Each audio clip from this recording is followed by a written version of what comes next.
Après avoir roulé 40 km sur une piste poussiéreuse, il est temps pour moi de continuer mon chemin afin de rejoindre la capitale du Cambodge, Phnom Penh. Nouvelle journée de vélo au Cambodge. Il me reste 60 km avant d'atteindre Phnom Penh, la capitale.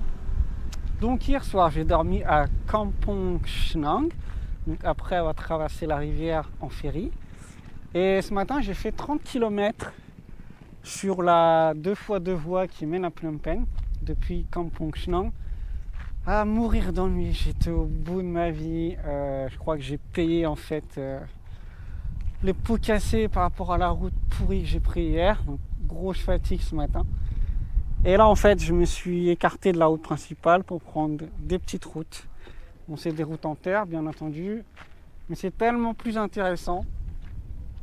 Et là donc c'est la rivière Tonlé Sap.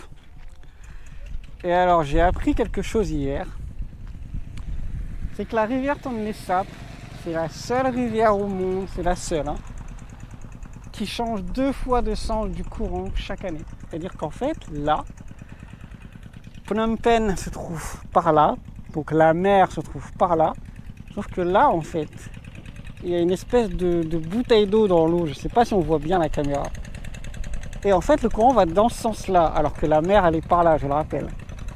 Donc en fait, pendant la saison humide, la rivière remplit le lac Tonlé Sap. Pendant la saison sèche, l'eau se retire, va vers Phnom Penh et ensuite se jette dans le Mékong et va au bord de la mer. Ça paraît complètement dingue de se dire que la rivière change 2 fois de sens en fonction de la météo. C'est juste perturbant. Quand tu sais que la mer est là-bas et que tu vois la bouteille d'eau qui va dans l'autre sens, c'est très perturbant. Bon, ben c'est parti, il me reste encore 60 km. C'est parti pour de la piste.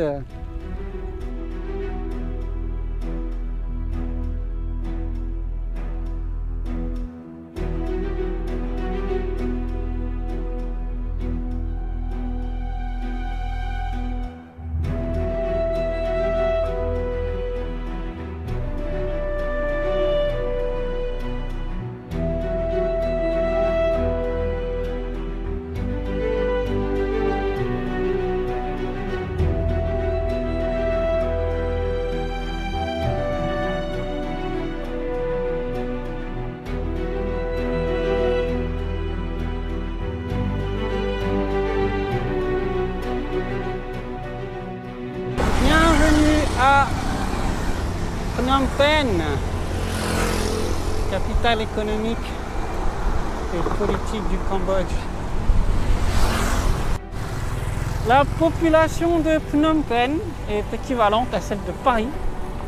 Donc 2 250 000 personnes habitent ici, donc c'est beaucoup moins que Bangkok. Mais c'est toujours autant de bordel. C'est une ville asiatique, ne l'oublions pas. Donc voici le Tonlé Sap qui se jette au fond là-bas, à gauche, dans le Mékong. Voici le point de rencontre entre le Tonlé Sap, donc qui arrive de ce sens-là en temps normal. Donc là c'est la saison humide, donc le courant va dans l'autre sens. Et le Mékong qui est juste en face là-bas. Le Mékong qui continue son chemin vers Ho Chi Minh au Vietnam.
viens de quitter Phnom Penh à l'instant.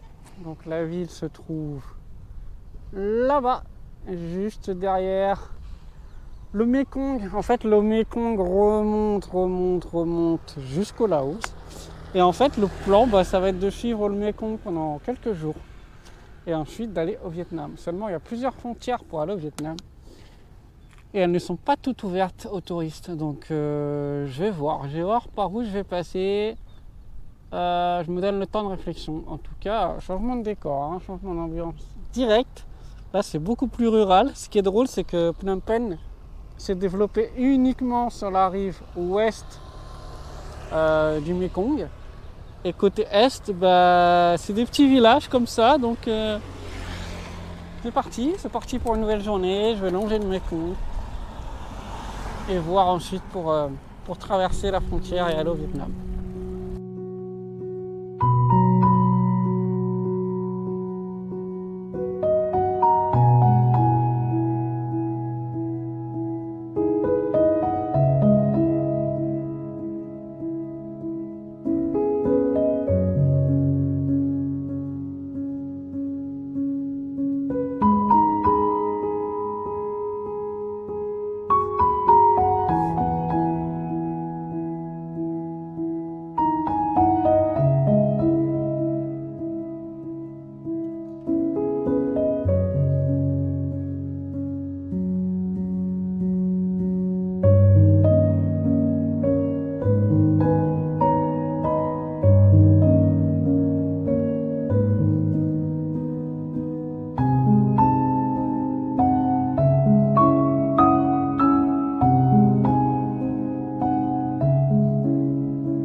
Parti pour la rive ouest du Mekong. Waouh! Ah, voilà, je vais descendre de mon vélo. Ah purée! Ouh! Eh ben, on va pousser le vélo, hein! Oh mon Dieu!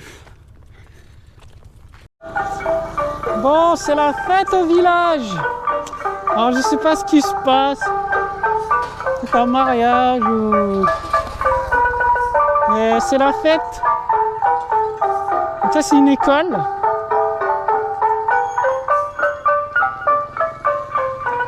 J'adore les ambiances comme ça, moi. Franchement, j'adore. Allez, c'est reparti. Alors il y a des nuages gris derrière moi là. Un petit peu la course pour pas me faire grincer la tronche. Il me reste 8 ou 9 km avant d'atteindre Kampong Cham. C'est là où je vais dormir ce soir. Toujours cette petite route charmante à traverser des petits villages comme ça.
me reste 14 km avant d'atteindre le Vietnam. Mais avant de quitter le Cambodge, j'ai une dernière mission. Je me trouve face à un bureau de change. Parce que je t'explique quelque chose. En fait, au Cambodge, il y a deux mondes. Il y a le dollar américain. Alors c'est surprenant, mais oui, ici on paye un dollar américain. Et leur deuxième monnaie, c'est le riel. Donc là, j'ai un billet de 1000 riels et j'ai un billet en dessous de 5000. Sauf qu'en fait, le riel, quand tu quittes le Cambodge, ce n'est pas une monnaie convertible. Donc tu es obligé d'avoir soit des dollars, ou alors de dépenser tes riels avant de quitter le pays. Et comme là, j'ai beaucoup de riels dans mon portefeuille, et bien, je vais tout changer en dollars à ce bureau de change.